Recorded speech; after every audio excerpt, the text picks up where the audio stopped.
Ruto. Kigote Harambe mwasema tuta. Sawa sawa. Harambe. Harambe. Harambe.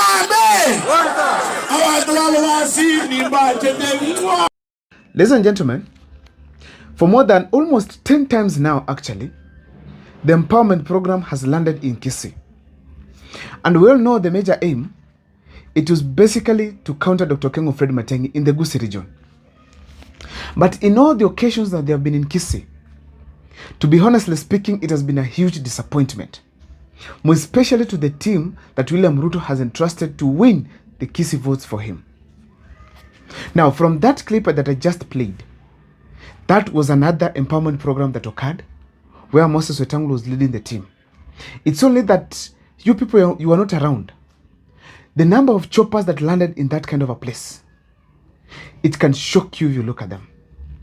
Spent a lot of money on choppers than even the amount that they were giving to the people there. And when you calculate the math, you realize that the choppers were not even necessary. The coming was not even necessary. It was just all about the people to be together, register and apply for these funds and for them to be able to develop themselves. But because it is politics day in, day out, William Ruto had to send these people to the Kisii community to come and try and win for him votes. Now, from that clip, we can all tell that there's proper rejection at the grassroots.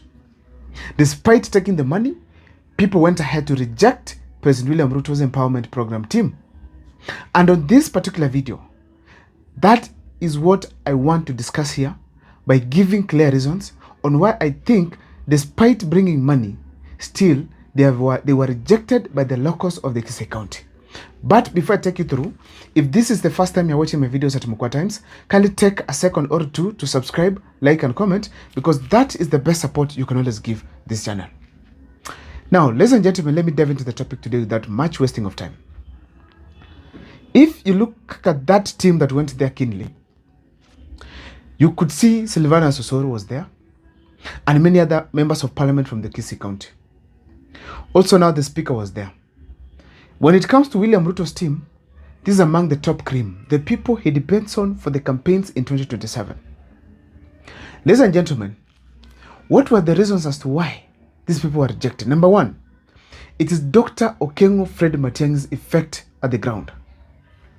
As we speak today, Dr. Okengo Fred Matiang'i has roughly conducted 3 journeys to Kisii County, where he has addressed rallies actually. The first one was the homecoming, the second one was a funeral, and the third one as well, it was still a funeral.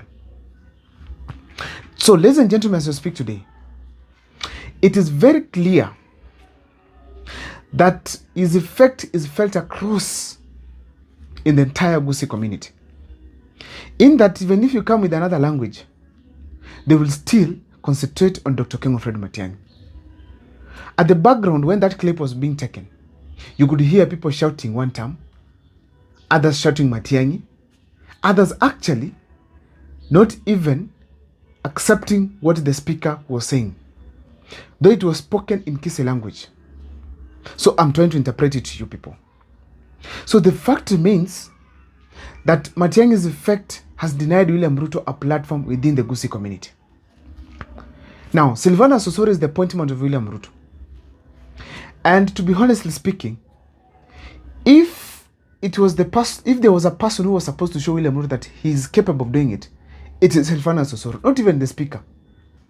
But still, despite the enough oiling of these politicians, for those who understand politics, you understand what I mean by oiling, these people were still not able to get the attention of the crowd on their side. Osoro is shouting, 2-term, nobody is saying anything. Osoro is asking people to lift up their hands in support of William Ruto, nobody is saying anything. Nobody is lifting up his hand. Osoro is telling the people there that I'm going to bring the president here to do development. Nobody is actually interested. That is a huge disappointment in the Kisii region.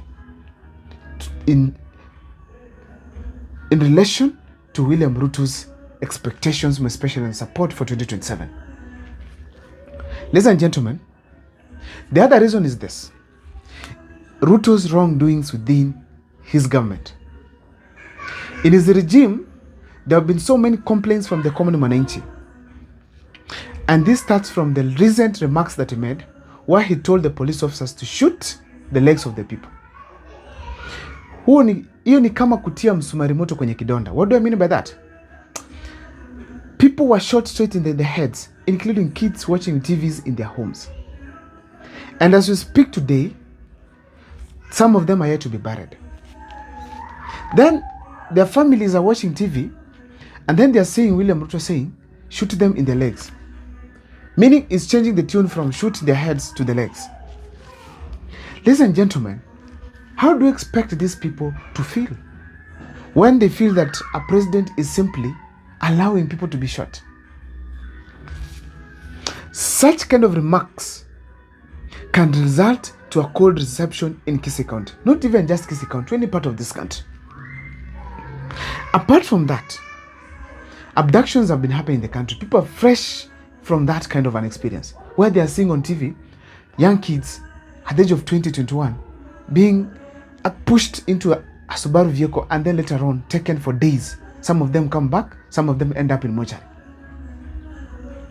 When you go to talk to such people, what do you expect them to talk about, to think about you? Ladies and gentlemen, the cost of living, it's up there.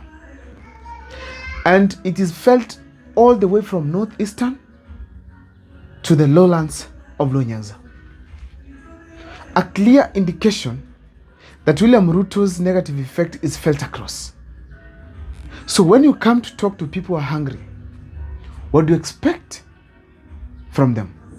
A cold reception. Hence, a clear reason as to why William Ruto's team was rejected in the Kisii region. Another thing that I have to tell you here, ladies and gentlemen, as to why William Ruto's team was rejected, it is that the public has now come to understand the motive of the empowerment program. Recently on TVs, there was a lady who was captured holding 2,000 shillings. And she said she's a leader of a certain women group.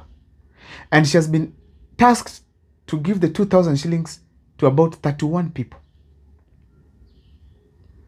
And she was saying people are going to get about 60 bob each. So she was asking the common mwananchi that, actually on media, where am I going to get more money to give these people? What am I going to explain to them? What kind of empowerment is this? So people were watching across the country, and people simply concluded, this is a campaign strategy. It is not necessarily meant to lift the common mwananchi. Apart from that, these empowerment programs have been happening in Kisii here.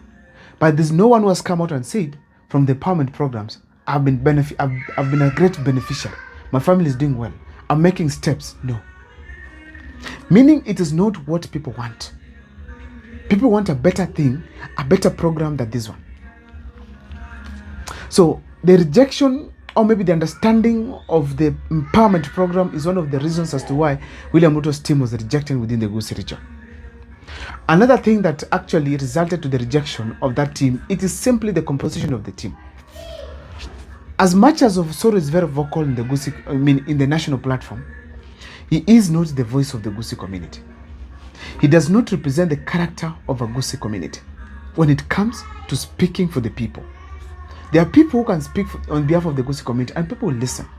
But Osoro is nowhere in the picture. He is a representative of William Ruto, but not a representative of the entire Kisii community to William Ruto.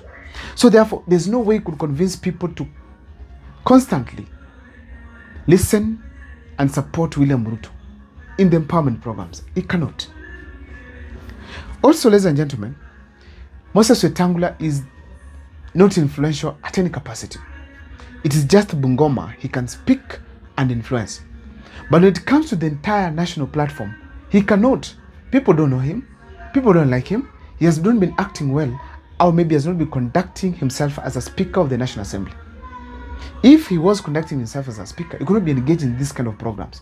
So from the understanding that people have about Moses Wetangula and his unpopular state right now, Moses Wetangula could not attract people to listen and support the empowerment program. Hence the rejection that we saw in the Kisii region and Kisii County as we speak. Ladies and gentlemen, That is my take on this particular video. I don't know what's your take. Please on the comment section, feel free to share with me what you think.